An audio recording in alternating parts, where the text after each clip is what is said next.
condiciones estándar pero en condiciones reales de sentido.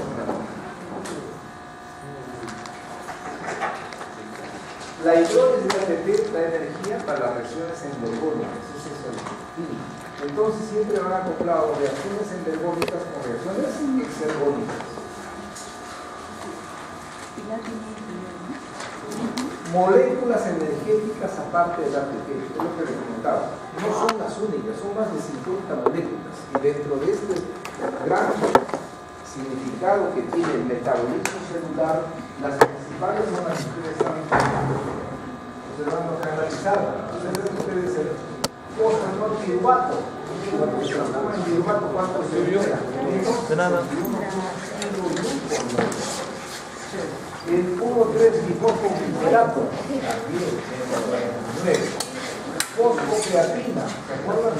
La fosfocreatina, que es la molécula energética fundamental a nivel de la contracción muscular, tanto esqueléticas, femeninas o cardíacas, y los niveles de la acetilcoenzima A.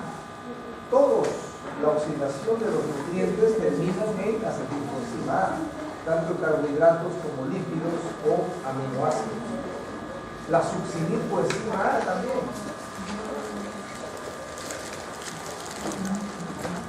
Adelante, pasen. Reacciones bioquímicas donde se forma y se consume ATP.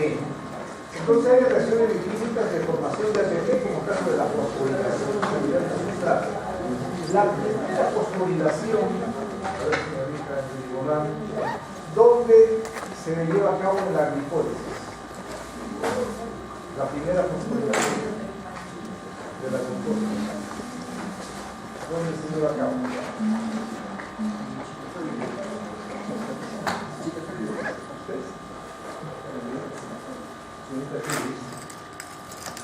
La glucosa. ¿Recuerdan ustedes que la glucosa, tan pronto ingresa a cualquier célula, también se podría salir, ¿no es cierto? Como yo pudiera dejar esta puerta abierta y si ustedes fueran glucosa, pues si está abierto, podrían salir también en cualquier momento. Pero la glucosa, para que no salga, se fosforila. Es como quien se le pega con cintas, se le amarra las sillas y usted no va a poder salir de esa puerta. Entonces, la fosforilación de la glucosa, cuando se transforma en glucosa 6-fosfato, ¿quién lo lleva a cabo? Depende, si está en el hígado o en otras células. Uno será la glucoquinasa y el otro será la exoquinasa, ¿no es cierto? Entonces, es lo que nosotros estamos acá diciendo, que la formación de ATP significa fosforilación del sustrato. ¿De dónde se sale ese ATP? Disculpa, ¿de dónde sale el fósforo del ATP? Recuerden que los cofactores ATP y magnesio, ¿no es cierto? Fosforilación oxidativa, transferencia de electrones al oxígeno acoplado a la biosíntesis de ATP, también se da.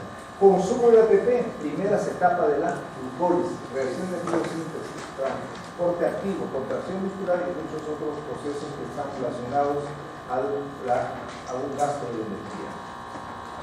Las reacciones redox.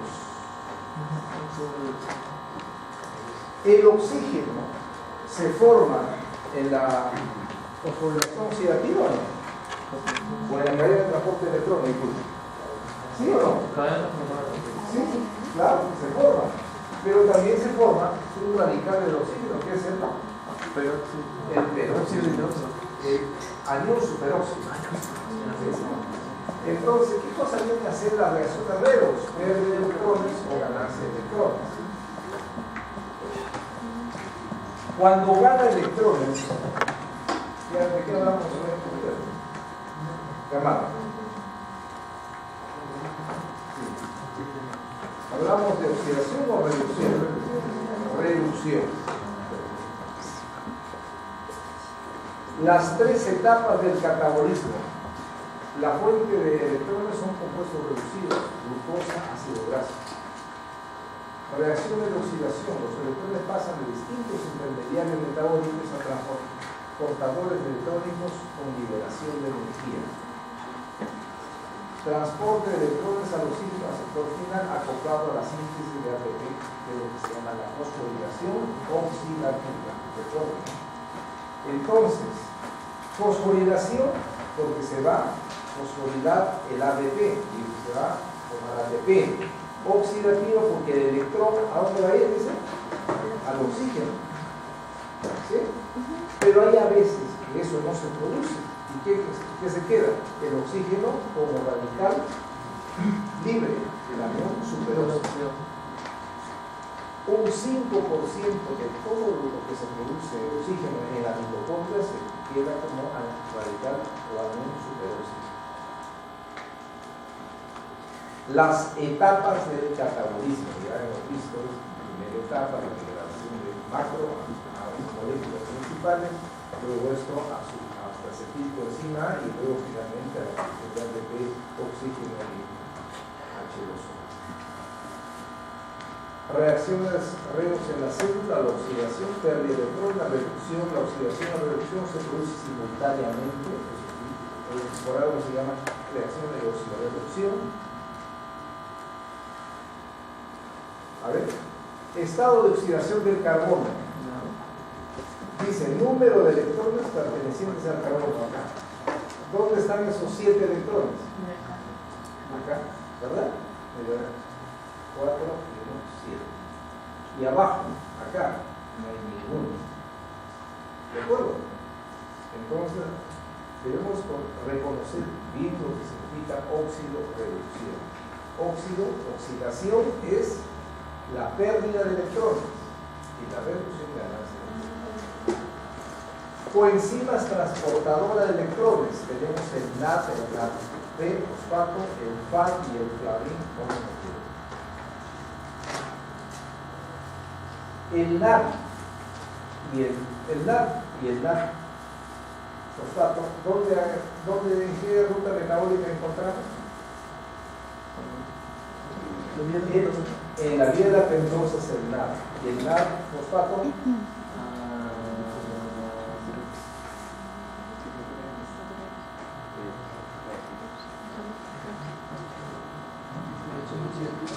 cuando hay reacciones anabólicas y también de catabolismo, pero ¿dónde fundamentalmente?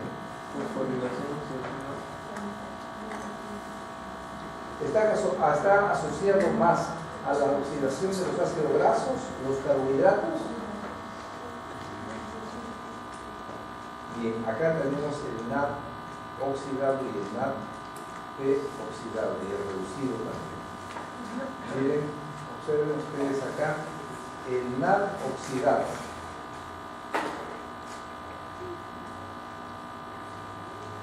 Y el NAD reducido ganó un electrón. ¿De acuerdo? El flavin alquilino y el flavin mononucleótido son grupos fosféticos de las proteínas.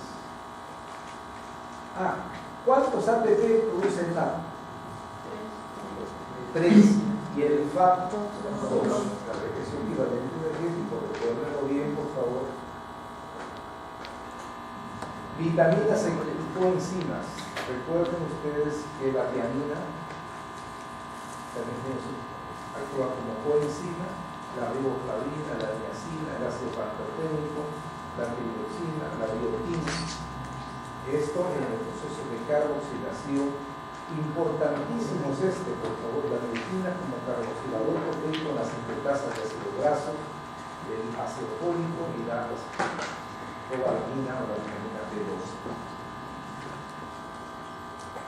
Algo más sobre el metabolismo. Las principales rutas del metabolismo intermediario son dos. Son muchos, También se considera la vía de las pentosas, pero fundamentalmente lo que ustedes nunca deben olvidarse es estas dos: el ciclo de Krebs y la cadena de transporte de electrones. Estas dos vías metabólicas están relacionadas con el desarrollo evolutivo de los organismos de anaerobios a aerobios. Quiere decir que cuando el ambiente era reducido, había un poco ciclo de Krebs, el poco era la cadena de transporte de electrones. Pero a medida que los organismos han ido evolucionando, quiere decir que han ido cambiando de una anaerobiosis a aerobiosis. El oxígeno es una molécula muy oxidante, no es aprovechado adecuadamente por los seres vivos. No tiene mecanismos antioxidantes, seres vivos que no tienen mecanismo antioxidante puede producir la muerte de este ser, que puede ser muy cerebral. El hecho de utilizar el oxígeno como un asesor de electrones produce oxidación de las biomoléculas, produciendo finalmente CO2. Permite entonces producir muchas más energía por cada átomo de carbono, confiriendo una ventaja evolutiva. Quiere decir que las células o las algas, por ejemplo, cuando se oxidan los átomos de carbono, no se produce tanta energía como lo que se produce en nuestras células. El metabolismo oxidativo de las principales biomoléculas, como son carbohidratos, lípidos y los aminoácidos, se dividen en tres etapas. Una primera etapa, en el ciclo de Krebs, estamos hablando, segunda etapa y tercera. ¿Qué nos está diciendo? Primero, la primera etapa viene a ser la oxidación de las macromoléculas, en el caso de la glucólisis, la glucosa, que termina en piruvato. ¿Dónde se da? En el citoplasma, ¿verdad? Luego, la segunda etapa viene a ser de la acetilcolina en el ciclo de Krebs, la cantidad de metabolitos intermediarios, tanto que significa de catabolismo y anabolismo. Por eso vamos a ver qué significa esto. Se dice que el ciclo de Krebs es anfibólico, porque tanto da metabolitos intermediarios para síntesis y de degradación. Y finalmente, la tercera etapa, que será la fosforilación oxidativa o la caída de la fuerza de electrones, será la fosforilación oxidativa. Entonces, recordemos que en el ciclo de Krebs confiere en la degradación lípidos, proteínas y carbohidratos. Y en la síntesis también carbohidratos, lípidos y proteínas. Por eso es que muchos de nosotros no pueden comer nada quizás de proteínas, pero si no come proteínas, ¿qué debe estar consumiendo? Grasas y carbohidratos. De eso se va a dar origen a proteínas. Pero donde en esta proteína no va a haber, va a ser solamente o va a carecer de aminoácidos esenciales. ¿Sí? De igual manera, si no ingerimos lípidos, pero estamos ingiriendo carbohidratos y proteínas, se va a producir grasas, ácidos grasos. Pero lo que no el cuerpo le va a faltar siempre va a ser el ácido grasos, el omega 3, el alfa linolénico, el EPA, el eicosapentanoico y el docosahexanoico. Y en menor grado, el omega 6, el linolénico, o el ácido araquidónico. ¿De acuerdo?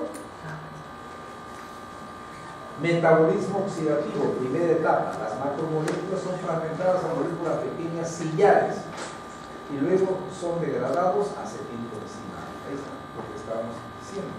Los aminoácidos por la desaminación oxidativa y la transaminación. Ácido graso, la beta oxidación. En este caso, ácido graso de cadena par. Y ácidos grasos saturados. Y los ácidos grasos insaturados, ¿cómo se oxidan? Eso tiene otro, ¿no? ¿No es cierto? Y de igual manera los impares, monosacáridos, la glucólisis. Segunda etapa, el ciclo de Krebs, o también llamado ciclo de los ácidos bicarboxílicos o ciclo de los ácidos cítricos. Oxidación de los átomos de carbono de la acetilcolina hasta moléculas de CO2 liberando energía en forma de nucleótidos trifosfato, guanosina, trifosfato en forma de poder reductor, el FAD y el NAD. Entonces, y acá están ustedes observando que también en este ciclo de que se forma el FAD y el NAD. Tercera etapa, cadena de transporte de electrones y fosforilación oxidativa. Acá, el poder reductor general del ciclo de Krebs se emplea para la síntesis de ATP, fundamentalmente, ¿sí? Y calor, ¿cierto? Las rutas claves en la producción de energía. Miren ustedes que la energía se utiliza para todas las células del cuerpo. Pero hay una célula, el cual es mucho más sensible a la falta de energía. ¿Cuál será? Las neuronas. De corteza cerebral es el que más rápidamente sufre y menos las de la médula espinal, o lo van a ver aquí. Todas las células, acá ¿qué encontramos? ¿Qué significa esto? ¿Qué cosa es? Un espermatozoide, las células germinales. Y en el caso del varón, ¿qué pasa con las células germinales de las damas? El óvulo se forma, por ejemplo, todas las damas que están acá presentes ya tienen sus óvulos que pueden salir, pueden ser fertilizados en algún momento de acá más adelante, pero los varones no, los espermatozoides constantemente están en recambio. Por eso es que interesa muchísimo la salud de la mujer para conservar la humanidad, no tanto del varón, ¿no? Porque puede estar ahora enfermo y mañana, no pasado, está sano y va a generar definitivamente espermatozoides normales y viables. Pero una mujer que está enferma tranquilamente puede quedar con ciertas alteraciones genéticas su óvulo, y eso cuando es fertilizado puede dar a un ser que no es de todo normal. Por eso importa muchísimo la salud de las damas desde el vientre materno. Todas las células necesitan energía para mantener su función y para mantener su estructura. Entonces, el ciclo de Krebs hay una parte catabólica y hay una parte anabólica, y por eso le decimos nosotros que es una vía anfibólica, que tiene un intermediario para la síntesis y el otro para catabolismo. Ahora sí, tienen ustedes acá, ¿cuánto? 5 rutas metabólicas. Vamos a ver, el primero, ¿qué significa? Mira, antiaterogénico, antiagregante, vasodilatador. ¿Qué es esto? No. ¿Recuerdan que en fisiología ya llevaron aparato cardiovascular? Sí. La molécula más potente que produce vasodilatación es el óxido nítrico. Y esto se origina una oxidación de la arginina. La arginina, que es un aminoácido no esencial, mediante el óxido nítrico sintetasa. ¿Para qué se utiliza el óxido nítrico? Para vasodilatación. Y recuerdan que todo el Viagra, por ejemplo, produce óxido nítrico a nivel del cuerpo cavernoso. Pero también interviene entonces en qué? Como antiaterogénico. ¿Por qué? Porque cada vez que produce vasodilatación, las ateromas se liberan. Es como cuando ustedes tienen acá, por ejemplo, un bolo que está hecho de fibra de algodón, cae encima, mezclan y se seca. Cuando ustedes lo estiran, se sale la mezcla. ¿Han visto? ¿Han probado eso?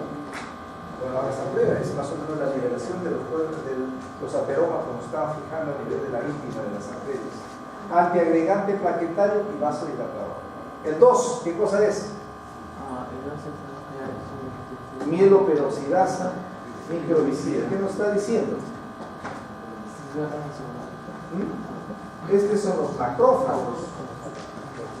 ¿Ustedes creen que cuando alguien está con una infección le dice toma cefaloporinas, ¿quién mata a la bacteria?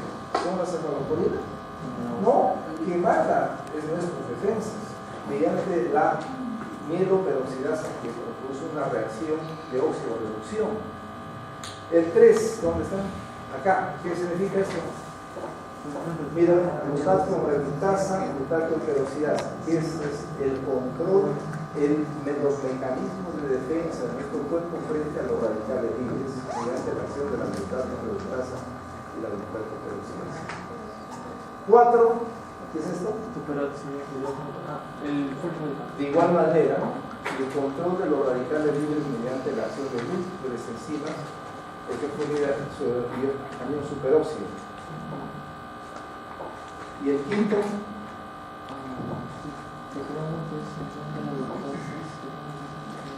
citocromo P450 reductasa, citocromo P. ¿Qué significa esto? Esto es el metabolismo de los xenobióticos. Xenobióticos significan sustancias químicas extrañas. Cuando nosotros, por ejemplo, comemos en este instante, vamos a imaginar una ensalada de lechuga, y si esa lechuga antes cuando se estaba cultivando fue fumigado, ahí quedan órganos musculados, nosotros ingerimos pequeñas cantidades de nuestro organismo mediante el citocromo P450 lo inactiva. ¿Y eso dónde están? En el microsoma. ¿De dónde? Del hepatocito, fundamentalmente. Entonces, lo que era activo, dañino para nuestro cuerpo, lo vuelve inactivo. Esos son metabolismos de sodio biológico. ¿Qué es el resto? ¿De dónde se encontrará? Estos son ruinas que están en Huánuco, en lo que es el Huánuco Viejo. Recuerdo en la provincia de La Unión. Son hermosos